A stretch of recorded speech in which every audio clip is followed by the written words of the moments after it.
குதம்பை சித்தர் 18 சித்தர்களில் ஒருவர். அவர் காதில் குதம்பை அணிந்திருந்ததால் இப்பெயர் பெற்றார்.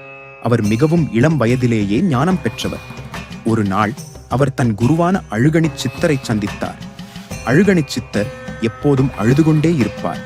குருவே, ஏன் எப்போதும் அழுதுகொண்டே இருக்கிறீர்கள் என்று குதம்பை சித்தர் கேட்டார்.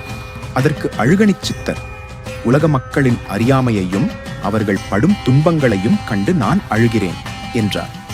குருவின் பதிலை கேட்ட குதம்பை சித்தர் மக்களின் அறியாமையை போக்கி அவர்களுக்கு ஞான வழியை காட்ட வேண்டும் என்று முடிவு செய்தார். அவர் ஊர் ஊராகச் சென்று எளிய பாடல்கள் மூலம் மக்களுக்கு தத்துவ கருத்துக்களை போதித்தார். ஆத்மாவே கடவுள், உடலே கோயில் என்று அவர் பாடினார். அவருடைய பாடல்கள் மக்களின் மனதில் ஆழமாக பதிந்தன. குதம்பை சித்தர் பல அதிசயங்களையும் நிகழ்த்தினார். ஆனால் அவர் எப்போதும் தன்னடக்கத்துடன் இருந்தார். இறுதியில் அவர் மாயவரத்தில் ஜீவ சமாதி அடைந்தார். இன்றும் அவருடைய பாடல்கள் மக்களுக்கு வழிகாட்டுகின்றன.